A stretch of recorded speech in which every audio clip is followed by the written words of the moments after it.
Hello everyone, this is doctor Jeevesh Yadav. तो Q&A session के part 18 में अगेन आपके जो क्वेश्चंस थे उसके मैं जवाब देने वाला हूँ। और बाकी कुछ भी क्यूरी वगैरह हो तो मेरे इंस्टाग्राम पेज, जिसका लिंक ऑलरेडी मैंने डिस्क्रिप्शन में लगा रखा है, उसके ऊपर मैसेज करके आप अपने जो भी क्यूरीज़ हैं वो पूछ सकते हो।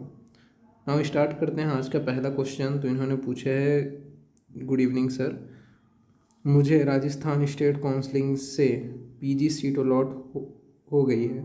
मुझे राजस्थान स्टेट से ही पीजी करनी है। मैंने EEEC काउंसलिंग में भी 55 के फीस ऑलरेडी डिपॉजिट की हुई है। वो अमाउंट रिफ़ंड होने का क्या प्रोसेस रहेगा? Please guide me.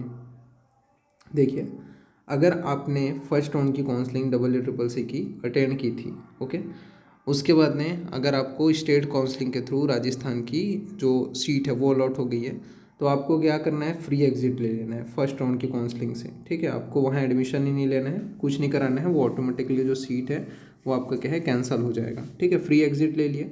Free exit लेने के बाद में जो आपको रिफंडेबल जो अमाउंट है उसको आने में लगभग 2 to 3 मंथ्स का समय लगता है। मतलब ऐसा नहीं है कि आपका सिर्फ अकेले का आएगा, जितने भी स्टूडेंट्स ने ये पैसा पेमेंट किया है, ठीक है, जब पूरी काउंसलिंग प्रोसेस कंप्लीट हो जाएगी, ठीक है, उसके बाद में, मैंने शायद बहुत कम समय बता दिया, इससे थोड़ा ज़्यादा का समय लगता है। ओके, तो लगभग पूरा जो काउंसलिंग राउंड है वो पूरा जब फिनिश हो जाता है, पूरी काउंसलिंग जब समाप्त हो जाती है, उसके बाद में आपने जिस अकाउंट से आपने पैसा जो कटा हुआ है, ठीक है, वो पूरे लिस्ट जारी होता है। ठीक है, EEEC के जो है पूरे लिस्ट जारी होता है कि किन किन स्टूडेंट्स का कितना कितना रुपये कहाँ कहाँ पे जो है रिफंड हुआ है। तो रिफंडेबल अमाउंट जो है उसको आने में भी बहुत टाइम लगेगा। ठीक है, पूरा काउंसलिंग प्रोसेस कंप्लीट हो जाने के बाद में लास्ट में आपको जो रिफंडेबल अमाउंट है वो आपको मिलेगा।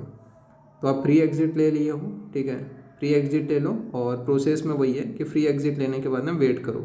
ओके, वेट करो, जहाँ आपने एडमिशन ले लिया वहाँ अपनी पीजी की जो क्लासेस हैं वो कंटिन्यू करो। वो जो एक टाइम प्रोसेस रहेगा, एक टाइम जो लिमिटेड अमाउंट, जो एक टाइम रहेगा वो कंप्लीट होने के बाद में आपके अकाउंट में ऑटोमेटिकली वो आ जाएगा।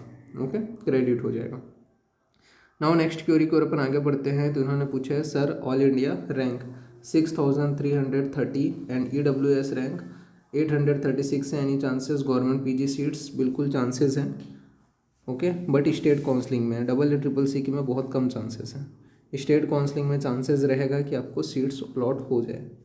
नाउ नेक्स्ट क्वेरी की ओर अपन आगे बढ़ते हैं। तो यहाँ पे इन्होंने पूछा है, सर मेरा AIPGT 2023 का मार्क 104 है ओपन कैटेगरी में। So do you think for open category percentile will decrease belong 50%? बहुत कम चांसेस हैं। ठीक है, बट यूनानी का भी हुआ है तो चांसेस है भी, ऐसा बोल सकते हैं, बट बहुत कम चांसेस है कि डिक्रीज़ हो। बट वही है कि अगर डिक्रीज़ भी होगा तो लास्ट राउंड में ही आपको पता चलेगा अगर डिक्रीज़ होना रहेगा तो, बट मेरे को नहीं लग रहा है कि होगा। ओके, और नेक्स्ट क्वेरी को अपन आगे बढ़ते हैं। तो उन्होंने पूछा है, सर सेकंड राउंड की सीट मैट्रिक्स कब तक आएगी? ऑलरेडी ये, वैसे मैंने ये थोड़ा लेट से बना रहा हूँ ये वीडियो, सीट मैट्रिक्स आ चुकी है, उसके ऊपर भी मैंने डिटेल वीडियो बना दिया है, तो वो वीडियो ज़रूर देख लेना कि कौन सी कैटेगरी की कितनी सीट्स हैं, सेकंड राउंड में कितने सीट्स के ऊपर काउंसलिंग होने वाली है, वो सारी डिटेल्स के ऊपर मैंने वीडियो अभी पोस्ट कर चुका है। ठीक है, तो वो वीडियो देख लेना। नाउ नेक्स्ट क्वेरी को अपन आगे बढ़ते हैं। तो उन्होंने पूछा, डॉक्टर साहब 12,175 रैंक है मेरी, कहीं MS शैल्य या शलाक्य मिल सकता है क्या?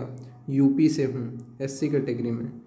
चांसेस है बट कंफर्म नहीं बोल सकते हैं। ठीक है, क्योंकि इसकी सीट्स जो है वो बहुत कम होती है, और मिलेगी भी तो डीम्ड TB यूनिवर्सिटी में ही चांसेस रहेगा, क्योंकि वहाँ जो क्लिनिकल सब्जेक्ट है उनकी है। बट ऐसा नहीं बोल सकते अपन, एकदम नेगलेक्ट भी नहीं कर सकते कि मिल ही जाएगा करके। बट वही है, ट्राई करने के ऊपर मैटर करेगा कि अगर आपका किस्मत रहेगा तभी, ऐसा थोड़ा लक वाला बोल सकते हैं आपका। ट्राई करके देखो एक बार। 100% अपन नहीं बोल सकते, बट चांसेस जो है वो आपका ऐसा बोल सकते हैं कि 30 या 40% रहेगा। ओके, काउंसलिंग अटेंड करके देखो। नाउ नेक्स्ट क्वेरी को अपन आगे बढ़ते हैं।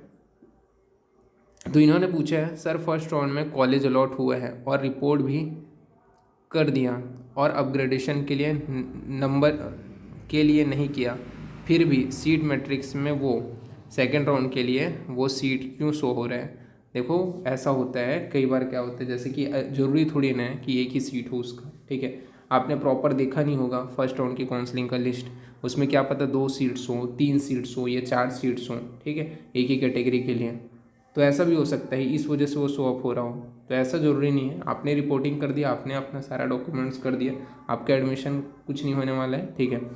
वो शो अप अगर हो रहे हैं तो इन केस ऐसा है कि जैसे कि ओबीसी का ही 3 सीट है तो 1 सीट फिलअप हुआ है, 2 सीट बचे हैं, ऐसा टाइप्स का केसेस हो सकता है। ओके, तो आज की जो क्यूरीज थे उसके सारे आंसर मैंने दे दिया। फिर भी जिनको कुछ भी पूछना है या बातचीत करना है वो मेरे को जो मेरा इंस्टाग्राम पेज है वैद्य जीवेश यादव, उसके ऊपर मैसेज करके अपने जो भी डाउट्स वगैरह हैं वो क्लियर कर सकते हैं। तो आज के लिए इतना ही, थैंक यू।